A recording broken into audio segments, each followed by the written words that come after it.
Is it the lack of crowd control from the mid lane? Is it the lack of playmaking tools from the roaming position? Because Audi, he's a pick-off kind of hero, right? But now he's put on a Terizla that requires an ultimate. And whenever your main engage tool is an ultimate, you're always forced to kind of play on a slower tempo, especially against a player like Edok. Is that the main issue there that allowed the RRQ to really win out in the early game tempo?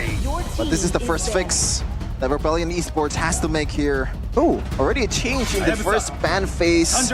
And Cascade still sticking on that Ling Hayabusa chip. Meanwhile, Coach Far, that Roger is gone. That flexibility from Skylar and Sutsujin is erased off the board. But once again, ooh, this is...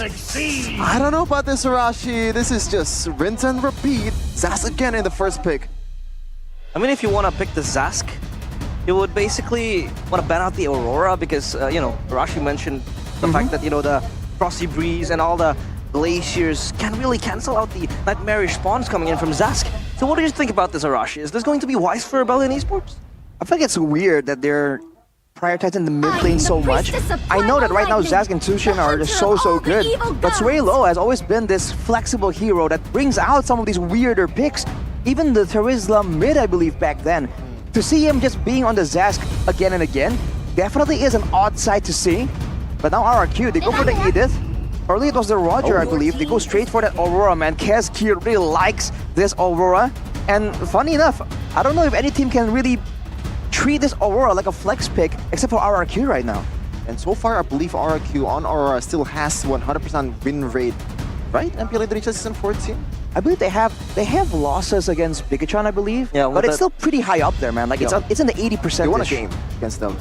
For sure, yes. With the Aurora pick. With the Aurora roam, by the way, not a rinse, but still a lot of once again flexibility from Cascade. Known for that, but Rebellion Esports, now that the Roger is gone, what's going to be the adjustment here? Because there's no way you're gonna still use the same strategy, but apparently no.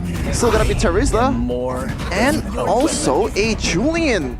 So a bit different by now, even though the picks are kind of the same in game number 1. I believe in the first phase of game number 1, they actually secured a Moskov. Oh. But this is a staple for Sutsujin. It's Alpha in the jungle. The Alpha, they want to jump into RRQ with Terizla, with the Julian swords as well. So, of course, this Alpha can be a good counter-initiator towards the Terizla and the Julian. And this Terizla, again, come week 2, I feel like it opens up a flex pick in which we have seen last week Beloyski bringing up that Terizla roam and then ODCS picking it in the first game. But I'm not a fan of this Terizla roam. You don't really have enough of that control aside from your penalty zone, and you have to bank on it every 40 seconds. So they need something that can really, again, peel off the players of RRQ to initiating towards Rebellion Esports. Not for our Rebellion, they're banning away the Moskov instead, so you have to wonder what do they have planned for the gold lane right here. Because for RRQ, again, no real rush to try and do anything. They banned the Tegreal away again. So they're really concerned. I mean, that was one of the picks that really messed up their game plans before, by the way. Against Bigachon, I believe. So no Tigreal right now, and they still have a great amount of damage output right here. We talked about damage output being one of the things that RRQ had over Rebellion. Now with the Alpha, Edith, and Aurora, it's the same thing. They have a lot of damage, and they have a lot of sustainability. So they can outlast the whole composition from Rebellion right now that relies more on instant burst, on ultimates almost, to try and make the plays happen. Pretty much the exact same ban from game number 1. Even in the second phase, emphasizing on that frontliners for Rebellion Esports, Hylos and Tigreal ban for Cascade, but I realize I cannot hear. Like, this is our kingdom. The passion, man. The drums. It's echoing through my ears. Ceiling is on fire. I mean, the Kingdom, they always bring out the hype, the energy. And this is what I like about RRQ and their fan base, the Kingdom. Always bringing that energy. What about you, Arashi? What about the energy that you bring? I can't hear you, man. It's just too loud. But they plan to hammer it again right here. So for RRQ, they have a chance to still hide their last pick right here. So do they want to show the gold lane first, or do they want to show potentially the roaming pick first, because especially with the matchup against Audi, there might be some sense here in leaving Idok's pick for the final pick. If time is a river. Oh, again. Made it work in game number 1, but so far RQ hasn't secured that pick-off hero. It's solid pick-off, even though Edith is also pretty good, but it's not really the same tier as a Franco. Rebellion though, do they want to try to bait out that Franco pick once again, because it is open, or maybe Audi TZ, Audi CS, you know, might want to have something to say. Like, I'm gonna pick Franco this time. They can pick the Franco, they can move the Zas gold lane maybe if they want to blow off SQ. Interesting possibilities available for Rebellion right here, but they're taking their time with this. They want to think it out. Definitely more damage output, more AoE can always be great, but not a lot of heroes has that at their disposal as of right now. It's gonna be a Beatrix and a Kaja. It's gonna be a pick-off matchup potentially in the roaming position, and this Beatrix, man, that's AoE combo, so that's great, but it's still a very vulnerable pick. For sure. There's a reason why Beatrix is not really the highest hot commodity in the gold lane. And this is looking like a season 11 combo here. Beatrix and Kaja throwing it back to the previous seasons, but it is going to be the Kufra, a known counter for that Kaja. Let's see though, what's gonna happen in this game. Edok on a new different hero by now. This is interesting, man. On the Kaja, against a Kufra, against an Edith, both can kind of stop you from dragging your teammate too far away. Especially with the Beatrix being so vulnerable, I'm fully expecting a Purify, but will that be enough? Right? Will the Purify alone be enough to try and survive from the Alpha rush forward with the true damage, with the Aurora making a play knowing that the Beatrix is relatively immobile? There's a lot of ways for this game to go for both the side of Rebellion and RRQ. It comes down to the execution. And when it comes down to the wave clear and rotation, I gotta say, I think RRQ has this, man. Yeah, that control ability just speaks volume, man. 8.0 compared to 5.2. A whole different composition here for the second bout of these two teams with a lot of history. The OG Kingslayer, Rebellion Esports has to do a lot more in this game number 2 if they want to play a game 3. It is going to be RRQ Hdshi versus Rebellion Esports. Rebellion Esports, will they be able to retain that moniker? The Kingslayers, they were able to take down the Sky Kings, and next maybe the Kingdom itself, opting to last season, of course. But now, as the junglers, they will try to march and clear their waves. How will the vision of this game pan out, Arashi? When it comes to clear and AoE, the early game I think really favors RRQ, man. The hailstones coming in from Rins definitely does a lot of damage. Audi going for some information in the orange buff, and the Litho actually is relatively untouched by both junglers here. So Sutsujin is going for the faster clear with the Alpha, and he will be able to get the Litho with the help of Rins. Looking at the emblem by IndieHome, by Telkomsel, Biception. Weapon mastery here for Matt. He wants to take this to the late game to try and match the damage output of Skylar. A bold move for sure, but when it comes down to it, less tenacity is in the hands of Rebellion. So they're trying to match the movement speed with the agility and the Winner's Blessing. Look at the Frosty Winds though. Here they go, Matt under pressure, and there goes the impact, and the Spear of Alpha connects. Skylar gets the first blood, ODCS next. That's the operational target for RRQ, but they will be enough. And opting to just take down that gold later. What a play by Sutsujin to try to bait out all the tools coming in from Matt and to finally seal the deal with the Spear of Alpha. Skylar immediately getting massive value from the turret gold. As Matt comes back to try and do something, to try and get some control, but RRQ, they have the clear advantage and they are using it. Yep, they pulled the trigger first. Beautiful sandwich from the Kingdom, but Matt, at that time, I believe he actually misclicked the flicker to the wall. That's why hands didn't really move an inch from his original position. And now, RRQ, they have a better composition for a total setup. This time around, they won the first game. They also won the first neutral objective game. Now, let's see what's going to happen. Yeah, the Mighty Eater just helping down, taking away the turtle. And there goes Cars trying to pop the hammers left and right. Tyron with the air shatter and the onwards the chain as well, trying to lock him in place. But Cars gets Edok, and there they go with the trade. 1 for 1 still enough. Dominus Descent there to just give an extra damage. Currently from Sway low, but they will disengage and they will probably go for a second turtle dance. This time around, Rebellion does have the upper hand.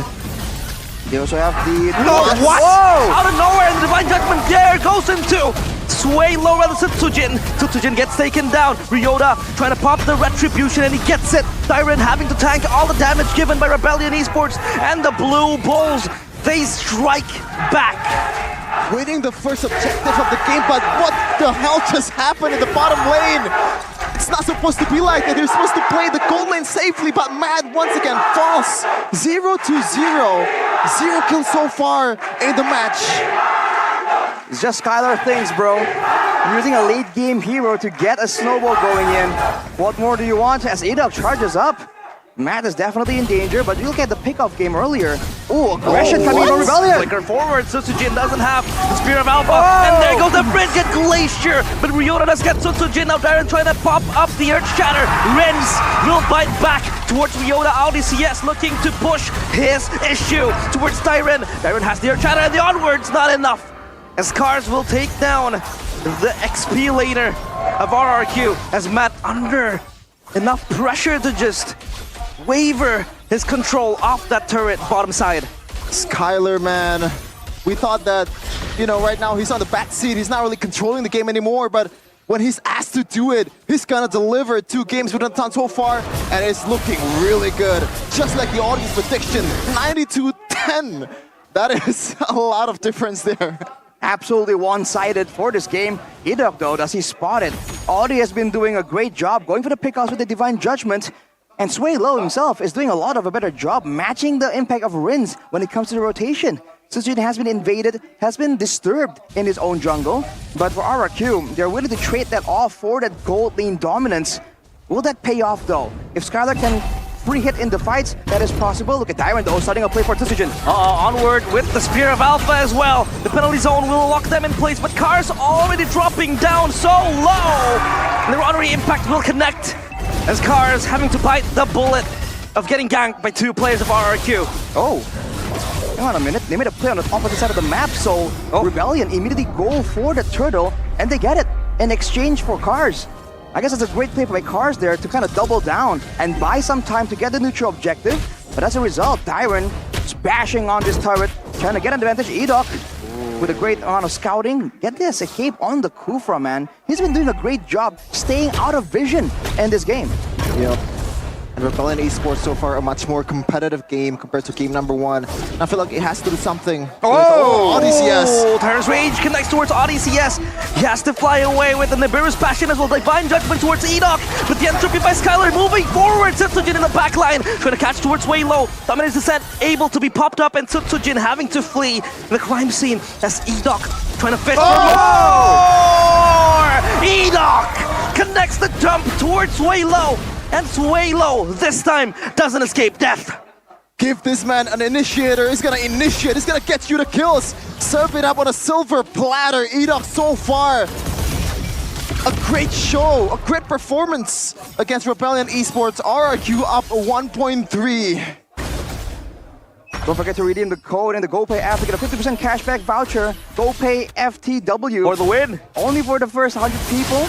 Don't miss out, because right now, RRQ, they're trying to increase the tempo to try and get control here. With 2 turrets taken out already, you can see the jungle becoming less and less secure for Rebellion to try and farm in. This final mid turret is what RRQ needs to crack open the whole map. But look at this on the top side. Cars stuck in an no man's land penalty zone. Defensively, it flickers back and tries to run away from the RRQ kingdom.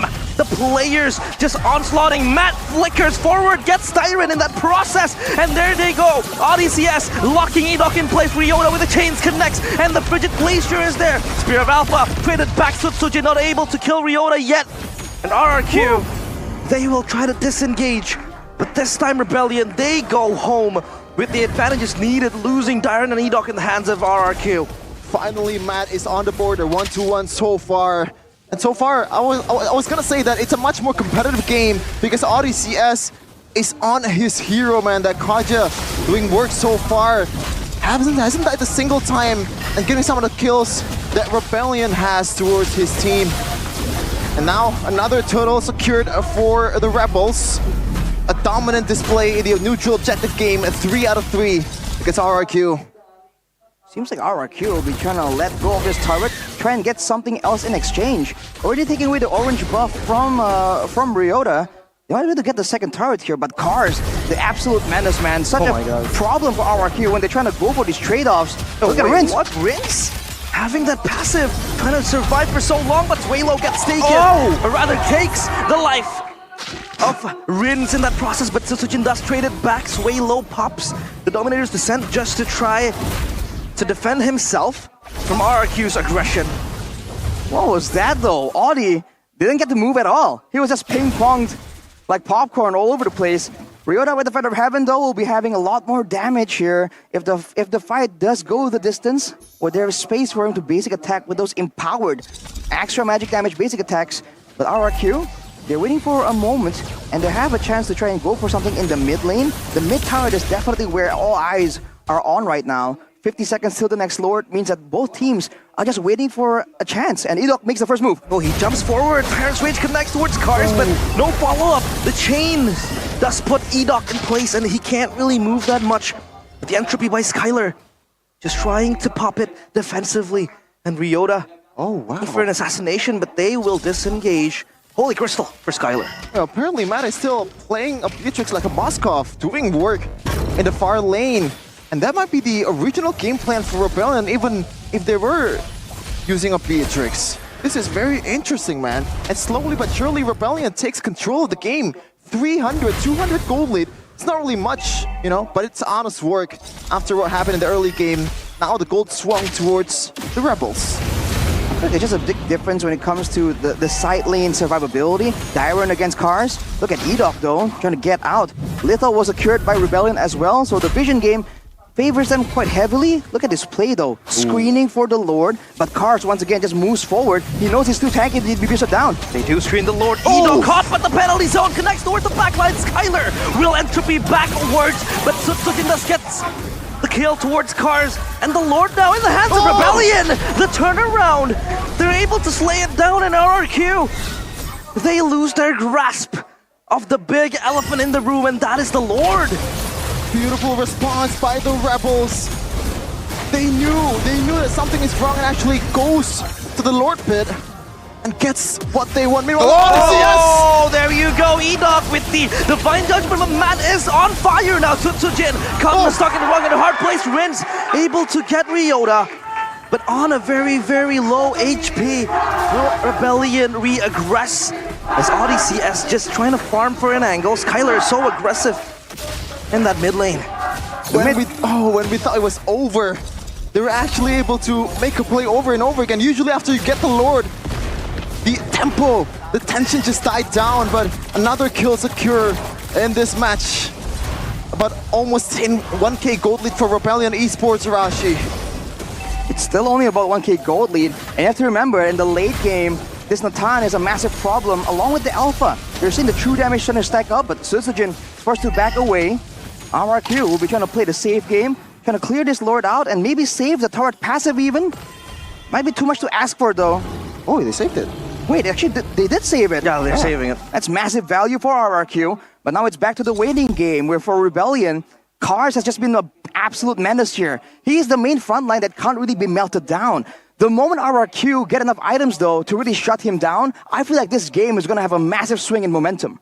Yep, game fact by aplikasi baru GoPay throughout ODCS's career. Wait, you have to wait for it because there goes the Divine Judgment. Edok in the backline, but there you go, Cars again and again with the penalty zone, trying to rattle the backline of RRQ. Swalo gets Rinse, and there they go with the trade unconditionally. Matt does get Setsujin in place, and Dyron escapes, and he lives to tell the tale, but it's gonna be a bitter one for RRQ. On cue, Hdshi, you mentioned Cars tanking the damage. And also the engage, the response is instant. It's just so unfortunate that the engage from Edok did not land. A massive miss there allows Rebellion to have the advantage and one more turret. 42 seconds until the next Lord. RRQ, they gotta pick and choose their fights carefully. I dare say they might want to send Dyron out in the front first and allow Edok to really find and pick and choose that engagement. Because every time the Divine Judgment is used onto Edok, RRQ are just having a difficult time trying to match that presence. They either have to stop ODCS or they gotta try and stop Matt from channeling that full-on mid-viewers passion. There's still something that you have to look forward or like look out for RRQ, because Sutsujin and Skylar is up about 1k gold lead from their each counterpart against Rebellion Esports, so the damage dealing potential from RRQ is still there. The question is, once again, Edok, can you make the thing happen? Because so far the engages is on towards ODCS, on towards Cars. Whoa! What's gonna be? Oh, it's gonna be a blitz! Oh my goodness, they get the Lord. Dyron tries to counter-engage. And again, shrouded in secrecy, Rebellion Esports quietly get the Lord RRQ, left with their pockets empty. The game slipping out from the fingers of RRQ here. It's looking so good, and they do have the damage. But when it comes to the decisiveness, Rebellion are just outmaneuvering RRQ, man. They're doing everything just so much faster, so much quicker. And now with the scouting here, they're gonna immediately zone RRQ out of their own jungle and make this a base fight. With Skylar, with Rinse, there's a lot of wave clear still, but Rebellion will definitely make a play happen. Yeah, the Lord marching into the fray here. Turret number 1 in that mid lane, rather. The base turret will be able to just stand tall because they defended pretty well. And this time, Rebellion Esports, they're waiting for the timing to just jump in. Scars will be the front man to deal with the turret this time around. The RQ hold! ODCS with the pull, and Matt does get Dyron as he's able to stack up and rack up the kills. He is the most wanted man in Land of Dawn, but Edok will jump in and the Spear of Alpha is there as Rinse will follow up the kill. And our Rebellion Esports, they're forced to flee away. RRQ hold their castle gates. I thought Kufra was supposed to be the counter for a Hdshi, but ODCS, so far, the game fact earlier, he's racked up 8 out of 9 wins in MPL Indonesia. This is the reason why this guy is so much of a menace on this initiator. It's also the difference between the Edith and the Terizla. The fact that Audi can just wait for Cars to pull the trigger and then go for an adaptive play. Edith can't really do the same kind of deal. Dyron can't really engage from that far away. He's relying on being more survivable, which is exactly why you're seeing Edok sometimes frontline for the whole team right here. They're just losing out when it comes to engage range. Yep. And now you can already see some of the maybe solution that RQ might be able to offer. Rinse on the skirmish earlier in the bottom lane, he was able to kind of cover for Edok when he went for the Tyrant's Revenge and Rage. So maybe just let Rinse just go with one of the frontliners to check the bushes. That might be the reason or like the solution for the Kingdom.